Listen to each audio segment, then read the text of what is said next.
how likely is it if the U.S. consumer falters, then we do tip into a recession? Well, the economists I'm talking to say that is a real concern right now. We've seen that play out in the stock market this week, and that's precisely because of what you said. The American consumer is the brightest part of the U.S. economy, if not the entire world economy.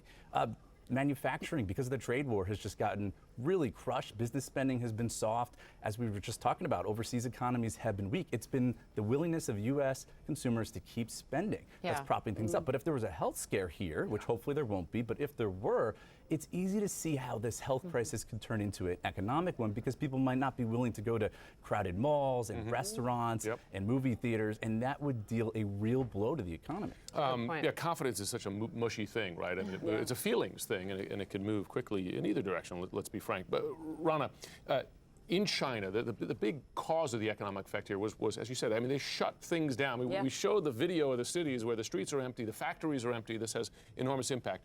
Doctors are now talking about travel restrictions here in the U.S., the possibility of shutting things down. And to be clear to folks at home, we're not there yet, but they're talking about that possibility. In a worst-case scenario, what kind of economic effect does that have? Huge, because it's not just the travel industry, it's retail, it's food services, it's all the things that have actually been growing the fastest in the economy over the last few years that would be hit.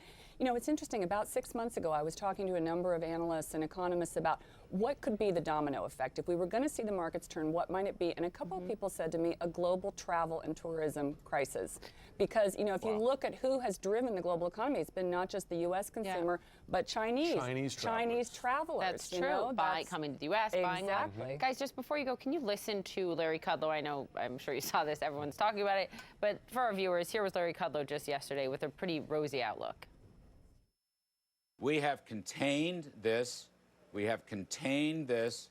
I won't say airtight, but pretty close to airtight. We've done a good job in the United States. I don't think it's going to be an economic tragedy at all. 2 days, 1.7 trillion wiped out of stock market value, 2,000 points off the Dow, and numbers are looking good for the U.S. Well, yeah, I mean, the Dow, 1,900 points, 6%, just 2 days. Market's bouncing back a little bit, but not all that much. Investors are definitely taking this really seriously, and that's because we're starting to hear some concern from corporate America. I mean, it's two-pronged. One, their supply chains are being disrupted. You heard Apple talk about iPhone shortages, Coca-Cola talking about shortages of artificial sweetener, things we don't really think about, but it has a real economic Airlines, impact. right? And then there's the demand side. United Airlines talking about demand for flights to China and Asia falling off, MasterCard talking about lower spending. All of that has a real impact for stocks and ultimately the economy. And they're also big components of the Dow. Think about those companies, you know, whether it's an Apple, but also an American airline, you know, that has a real immediate impact.